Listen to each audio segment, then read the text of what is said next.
Hi, my name is Alyssa and I draw a lot of cartoons and cartoony things. Even though it seems like lately my channel has been an exclusively Animal Crossing channel, I did want to get back to a series I started before, Mascot Snapshot. In Mascot Snapshot, I take a look at the animated history of specific mascots across the decades and see how they've changed along with cultural and animation trends. And with today being St. Patrick's Day, I thought who better to do a video on than the Lucky Charms Leprechaun himself. So without further ado, let's learn about the animated history of this famous leprechaun.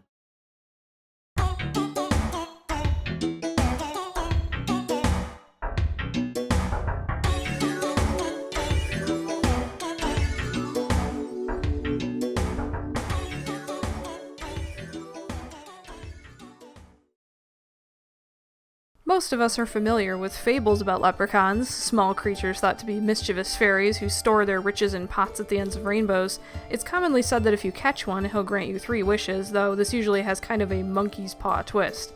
Their now iconic image as a monochromatic Irish-American stereotype / mascot was in part solidified by popular media of the 50s and 60s, from Disney's 1959 film Darby O'Gill and the Little People to mascots including Lucky.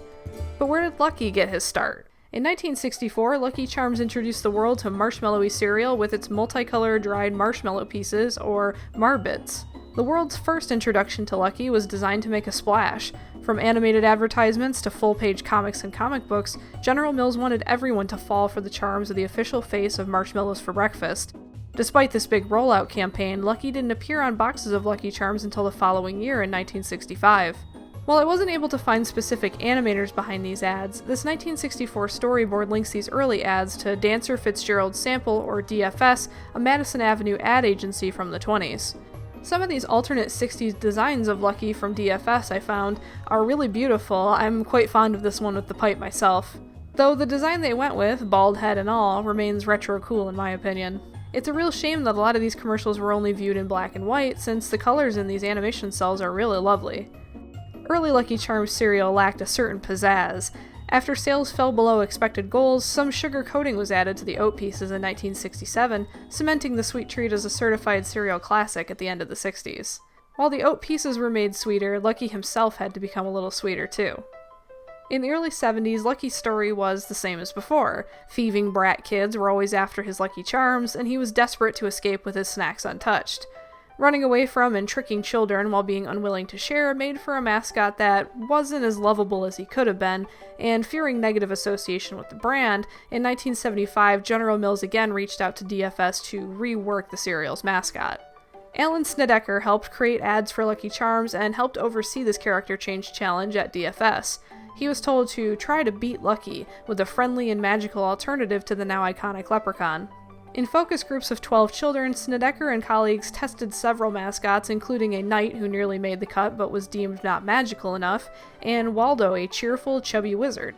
The appeal of Waldo was that he welcomed children rather than running from them, and he could conjure up enough Lucky Charms for all to share.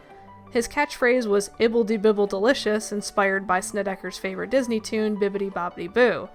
Ultimately, Waldo was only tested in the New England area for a year, and was only pulled because General Mills determined they had already spent untold millions on advertising using Lucky, and that abandoning him at this point would be foolish.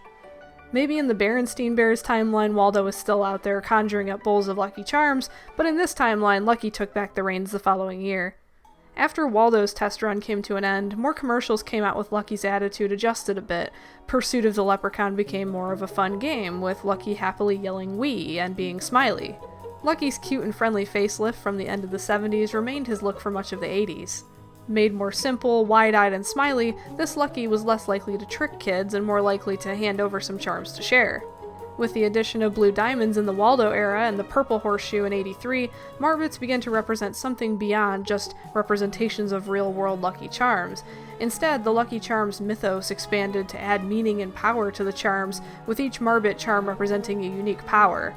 Hearts, power to bring things to life. Shooting stars, power to fly. Horseshoes, power to speed and slow down time. Green clovers, luck, but you'll never know what kind of luck you're gonna get. Rainbows, instantaneous travel from place to place. Blue moons, power of invisibility. Red balloons, power to make things float. Unicorn, cleansing water with a touch of their horn, healing whatever troubles you, and always knowing when you're telling the truth. And as Lucky Charms headed into the 90s with more marshmallow shapes under its belt, the cereal got more creative with their shapes and colors. General Mills' research suggested that switching up the marbit shapes on occasion piqued customer interest.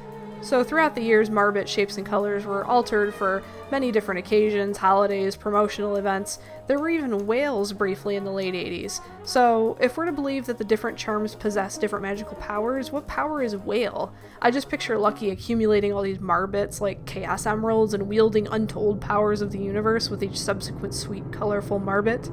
The end of the 80s would see another Lucky facelift, this time a sort of transitional state between his cutesy 80s look and his more Disney-fied 90s style. In the 90s, the decade of commercials I'm most familiar with were on TV, particularly these mid to late 90s commercials. Some of these really beautifully animated commercials were animated by Uli Meyer, who I mentioned in my Monster Cereals video. This animator has worked on everything from Cookie Crisp cereal to Who Framed Roger Rabbit, and in my opinion his commercials really stand out from the others. There's just some kind of warmth to how these characters act and move that I adore.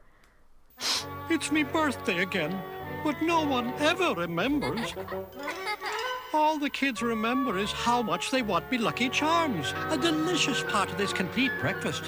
Why, its magical mix of marshmallow shapes and colors is all they can think about. Oh my, what's this? Here it comes!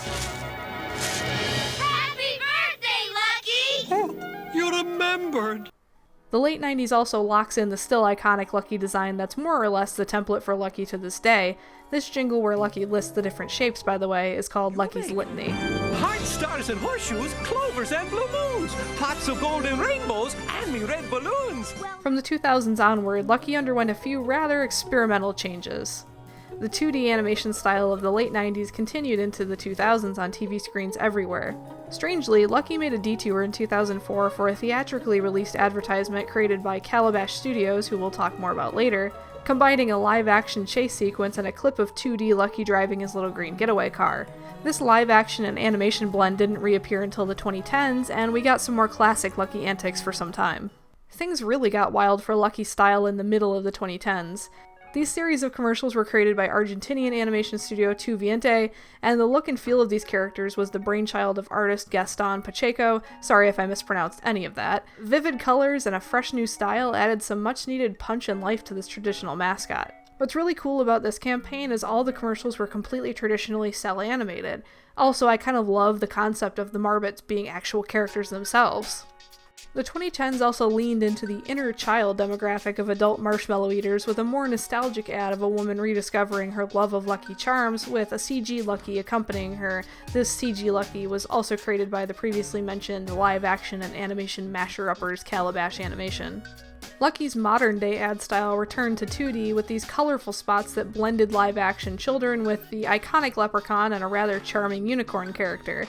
These ads were also created by Calabash Animation Studio, and there's a cool article I'll link in the description below, where the co-owners of the studio discuss their process behind bringing these commercials to life. They cite Looney Tunes humor and Golden Age painted animation backgrounds as key influences for the look and feel, which I think really shine through in these spots even with the blend of live-action, CG elements, and 2D. This live-action animation blend is the current vibe for the beloved Leprechaun, with this year's promo for a St. Patrick's Day special gold coin box in full swing. And whether you're celebrating the holiday more traditionally, with a more adult beverage, or some hyper-sweet cereal, this iconic Leprechaun doesn't seem to be leaving store shelves anytime soon. And that's it for this episode of Mascot Snapshot. What do you guys think? What was your favorite era of Lucky Charms commercials growing up? I'm a 90s kid, so I think you know where my bias is. Let me know in the comments below if you have a favorite mascot you'd like to see a video on in the future, and be sure to like and subscribe because I post new videos like this every single week. And however you may be celebrating this St. Patrick's Day, be sure to be safe, wash your hands, and maybe skip the bar hopping for now and save it for another day. Take care everyone, stay safe, and I will see you all next week. Peace.